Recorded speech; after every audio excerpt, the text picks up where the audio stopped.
Okay, my friends, hello, oh my God, hi. Happy Monday. It is I, Katie Rubin, your friendly neighborhood, modern mystic energy healer, divine light channel. Got my hairs did this weekend, feeling good about it. Still a little messy, but mama's happy. I did, in fact, drive an hour and a half to get my hair done because Christine Conklin is that good.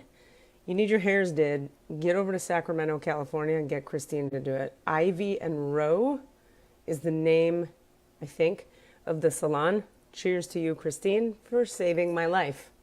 Okay, that's a little theatrical. But cheers to you, Christine, for saving my hairs. All right, I've got your 3-card spread here, my friends, for this week.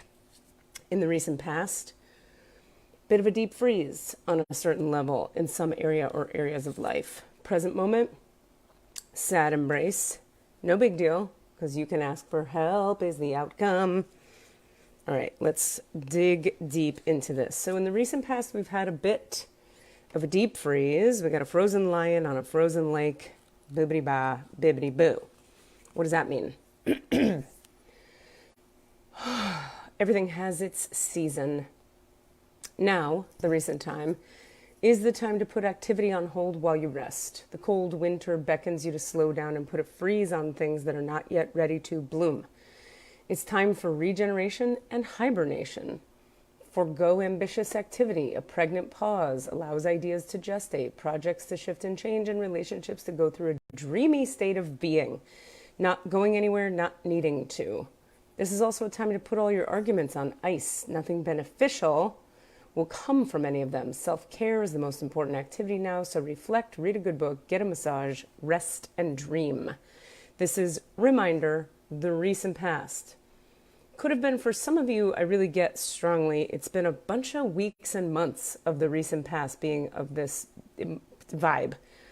For some of you, it could have been just a couple days. For some of you, it could have been for the duration of the 2 big retrogrades we had going on, which, by the way, if you don't know, there are subtler, very real impacting other retrogrades happening presently, 4 to 5 planets. So just because the Mercury and Venus ended, don't get it twisted.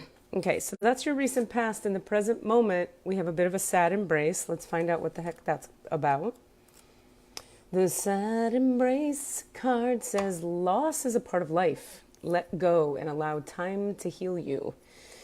You may be entering into a period where loss is a theme. Perhaps you're having to let go of a long-cherished dream. If so, take heart, for this ending may have been for your highest good. A better and more powerful dream will be realized in your life if you can accept the loss. This concept comes up so much in energy healing and in trauma processing and in consciousness work that I do with my clients. This idea that if you can accept the loss, remember, loss comes with pain. If you can accept loss, that means you're going to have to feel pain. If you can process the pain of a loss you have accepted, a better and more powerful dream will be realized. The shorthand of this is you can't heal anything you won't feel. So if you won't accept the loss and you won't process the pain, it's going to be hard to move on and really heal it. So maybe accept the loss. Relationships based on faulty foundations are meant to end at this time. Disappointment is a form of perception. If your expectations weren't met, a sense of loss arises along with sadness and grief. Express these emotions. Tears are like healing rain that can restore life to a parched inner landscape. Growth is always assured. Whatever the loss, however great it is, let go and experience your feelings so that you may soon see what beauty lies ahead. Once again, the message here. Experience your feelings. Grieve the grief, accept the loss, so that you may soon see what beauty lies ahead. Every time we repress or don't process a piece of grief or a pain point, we just stack it back in the spinal column, nervous system, low back, jaw, brainstem, back of the heart. We just throw it behind us, and it comes up later as sciatica, restless leg, nervousness, anxiety, can't sleep, overeating, gaining weight for reasons you can't understand, diseases, injuries. All that's what we're doing when we don't process what's up. So Tears are like healing rain that can restore life to a parched inner landscape. Growth is always assured through tears and healing rain, the healing rain of tears. Whatever the loss, however great it is, let go of your resisting it and experience your feelings so that you soon may see what beauty lies ahead. Listen, I don't mean to be too much of a bully on this point because it's hard, right? Life is busy and challenging, and it can be hard to make time and room and space to process all the feelings you have about everything. How? When? Where? All I can tell you is mechanically for the human race, what's going on is the thing we just described. When we don't process what's going on emotionally, we store it in the nervous system and it comes up later in some worse physical form, usually physical or psychological or emotional. So we sort of have to make room, time, and space to process our stuff if we don't want to be sick, limited, injured, broken later. All right, and the outcome card here is the rescue card. Very interesting card. It's been coming up for me personally a lot lately too. You are always safe and secure and free to be yourself. Asking for help isn't easy for many successful people. However, that's what you need to do now as you expand your life. If you find yourself troubled, you can expect help with whatever issue is at hand now. You need only ask, and assistance will come your way. The most important support you can expect is from Spirit. Get into a right relationship with the divine, and you'll see that many conditions line up as if by magic to provide you with all the help you need. Ask and you will receive. There's no need to fear. Safety is a place within. So this is a card for strong, capable people like yourselves. The outcome of all this challenge, the deep freeze that's leading to the present moment's sad embrace, the outcome is you're strong, but even strong people need to ask for help.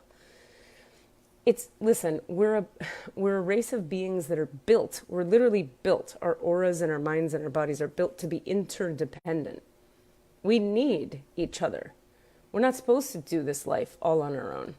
So if you're struggling with anything for the coming 6, 7 days, lean into asking for help even when you might not otherwise do so, with the people you trust, with your partner, with anyone you look up to, with all the people you lean on, people you admire.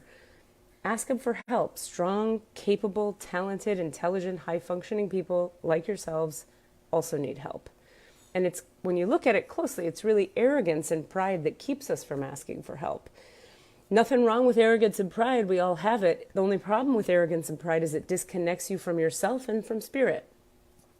What's the point of understanding the paphagals? Pride, fear, anger, greed, lust, envy, sloth. It's not that any of them are bad. They're human. They're just human things that happen for us. The point of understanding them is understanding that when we're gripped by pride, anger, greed, lust, envy, sloth, any of those, when we're gripped by them, and in this case we're talking about arrogance, which is a function of pride. When we're gripped by arrogance or pride, I'm too prideful to ask for help. I got this. I'm good. I don't need help. I'm strong. I'm tough. When we're gripped by that in the heart, it actually changes the state of your heart and makes it impossible to receive assistance from the divine. So this is where you go to manifest your dreams and it's not happening.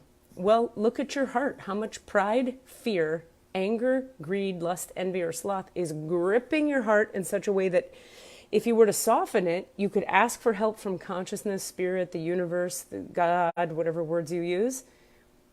And how much easier could the path forward get? It's definitely been my experience that as I loosen the paphagals through divine intervention, and by the way, I have such a strong personality and ego, I can't loosen the paphagals on my own. I fucking can't. It's pride and ego that says I should be able to. I actually need the assistance of the divine in order to be open to the divine. What? Huh? What do you do with that weird paradox? In my experience, you take it all back to the light. You take your resistance to the divine, and you ask it for help because there's no ego in that. There's humility in it. So how can you lean into your humility for the next 6 to 7 days? That's something I would encourage you to think about. Doesn't mean you don't have to be powerful. Doesn't mean you're not strong and capable. It means you're strong and capable and open and receptive and asking for help. It's not one or the other. I love you. Book your session when you're ready for your reading, to do some trauma healing, to process your stuff, to align yourself spiritually, to meet the star beings, to access your guides, to hear from consciousness, to get any questions answered in the Akashic records, which are the highest realm of consciousness that we have access to. Namaste, KatieRubin.com.